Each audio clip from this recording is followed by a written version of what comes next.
Hello and welcome back to Paragon. With Monolith right around the corner, we have some huge changes coming to Paragon. If you're a top tier player or a beginner, we're all in it together this time. We're gonna have to learn something new. The core of the game is changing in a big way. Today, I'd love to share with you 6 things you need to know before Monolith hits, so you're ready to roll out and get learning. Before we start, make sure you're on the lookout for the Winterveil code hidden in this video. This week, we have a lot up for grabs. If you catch the code, you'll be able to have a one-time use to win anything from reputation, card packs, boosts, and this week we got Jingle Bombs, Iggy and Scorch, Ugly Sweater Gadget, and of course Old Saint Rick. Oh man, does he look good. So be on the lookout. That code will pop up during this video. A lot of people are going to be able to use this code, so don't think you're too late if the video had been out for a few hours before you got here. It has 1 use per person, but the code itself could be used by many people. So just find that code and enter it on the redeem page of the Paragon website. The link to that is in the description. Instructions too if you're confused. Anyway, let's get started. At number 1, we have an obvious one. Monolith is more than just a new, smaller map. It's introducing tons of game-changing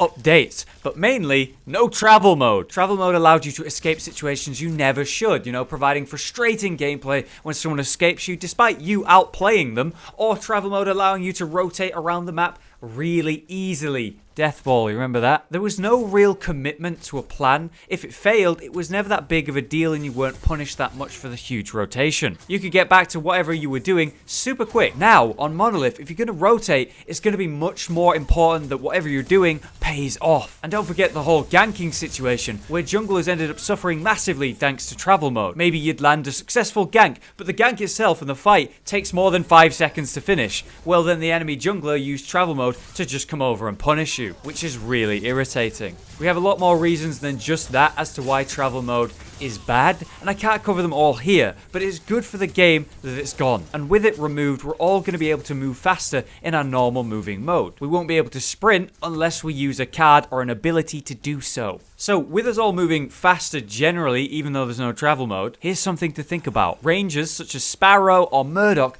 are going to need to have better aim overall. Think about it. People are moving faster, the targets are now harder to hit. So be ready. And with no travel mode, melee fighters aren't going to be able to just walk up on people in travel mode and engage from there. They may have to use abilities or cards to make it to that target in the first place. Overall, it's a big shift, so be ready. Number 2 on my list has to be the massive change to how abilities are going to work. They've cut cooldowns apart. It's much rarer and harder to build CDR on Monolith, with most CDR cards removed from the game entirely. Epic want the game to feel a bit more action-packed during fights, so we're all going to be able to use abilities way more often. I'm talking way more. An example was given of Gadget's Mine. We all know how often Gadget can throw that damn thing, and it feels like it's constantly happening. But get this. It's gone from a 15-second cooldown to a measly 8-second cooldown. That is a lot of mines. And then there's Rampage 2. His ultimate, it has a 40-second cooldown when it's level 3 on Monolith.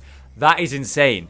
That's the kind of thing that could happen twice in one fight. This cooldown change has hit every character in-game. Each and every hero will be using abilities way more often. But at the same time, we're all going to need to think about mana much more than we do now. With the abilities coming out more often, a lot more mana will be spent. And you're going to have to decide if you want to throw tons of abilities out by building more mana, or maybe you want to buff up the actual ability itself and throw out less, but they do more damage or they're more impactful. We have a lot of testing to do. Number 3 on the list follows up nicely after number 2. It's the complete overhaul and rework of damage and armor. This one is fantastic. Instead of using physical damage and energy damage, we've been split into a new system. Primary attacks and ability attacks. Murdoch or Sparrow, for example, would be energy and physical heroes, but now they're both the same thing. Primary attack users. To power them up, you just simply build something known as power, and since they're classed as primary attack users, their basics will be naturally buffed up much more than their abilities as they gain more and more of that power. Whereas someone like Gideon, who puts most of his damage out from abilities, would just build power the same as they would, but instead of seeing his basic attacks improve massively, he'll see his abilities rise in power much more than those basics. Generally, this is going to allow a wider variety of team compositions because we won't be worrying about having too much energy or too much physical on our team, and we'll have to think more about what the character can bring to the table for that team, which is great. And don't forget, this is affecting armor as well. We're not going to be building energy or physical armor anymore. We're building basic armor and ability armor specifically. Basic armor will provide you with more protection from basic attacks, aka building against rangers, and ability armor will fill out the other side, protection from abilities. With these big changes, it'll make it easier to build characters and teams, and when thinking about what protection to buy, you'll continue to check what their main damage sources are. If you guys are looking for more codes, check out Rurikhan right now. He's linked in the description. He's got the next code for you to use, so go check out his channel, check out the video, and find that code. Number 4 brings us to the radical change to the heroes themselves. We're seeing many abilities being completely reworked, not just something you can press more often. The phrase rebalanced every hero in the game was thrown out there, which is both scary and exciting. The reworks are aiming to shorten match lengths and faster kill times too. The range of many abilities has actually been lowered, so you will have to get closer to hit them, but the actual animations for these abilities are a lot shorter as well. We don't actually know how Steel's ultimate may have been changed, but as an example, if animations are shorter, that means Steel would crash down much faster, giving the enemy much less time to react and actually dodge it. We only got one example of a rework to just one ability. It was Greystone's ultimate, Reforged. Because it's an ability, the damage type is changed from physical to ability, but the meat and bones of the change is that it's no longer going to knock up and stun those hit by it. In fact, it might actually be relevant. How crazy is that? From the very moment Greystone dies and begins his shoot back down from the sky animation to stand back up again, a huge slow will hit all enemies nearby to him, and the closer they are to Greystone when he actually died, the slower they are. An awesome change. It'll be really useful in fights and actually hit people compared to his current ultimate. Don't forget, it'll no longer put his abilities on a 5-second cooldown either, so the very moment he stands up, he can jump away to safety if he needs to. Oh yes, and the cooldown for his ultimate when it's level 3 is just a short 80 seconds. Madness. Awesome.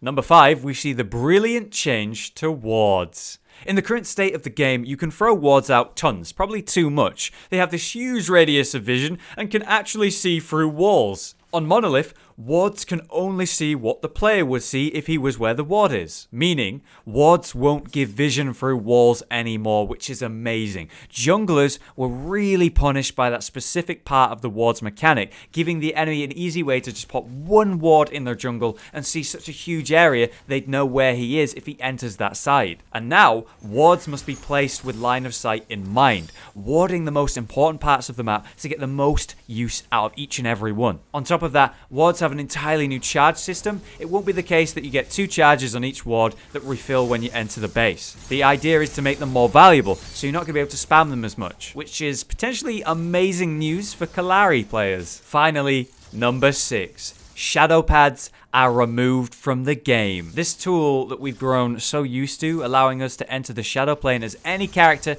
to reveal wards or even stealth characters like Kallari, are now gone, and they've been replaced by something known as fog walls all around the map. Fog walls will obscure your sight, stopping you from seeing whatever or whoever it is on the other side. Wards won't be able to see on the other side of these fog walls either, so the moment you step through, you could encounter anything. So when you're entering or leaving the jungle through these fog walls, you could be surprised by who was waiting for you, or even you could use them to your advantage when you're being chased. It's going to be a much more relevant and fun to use during the games compared to that of the shadow pads, and again, it is yet another way, one less way to reveal stealth characters, which in Kallari's case felt much too unfair and easy to do. Maybe Kallari will be really good on Monolith, it certainly seems so. And there you have it, my top 6 things to be ready for when Monolith is released. It's going to be a lot to adapt to, and there's more to explore and enjoy that didn't make it into this video and this list. So if you want to, definitely check out Epic's full post on Monolith. It's linked in the description. Thank you so much for watching and listening, and don't forget to go to Rurikhan's channel to find that next code.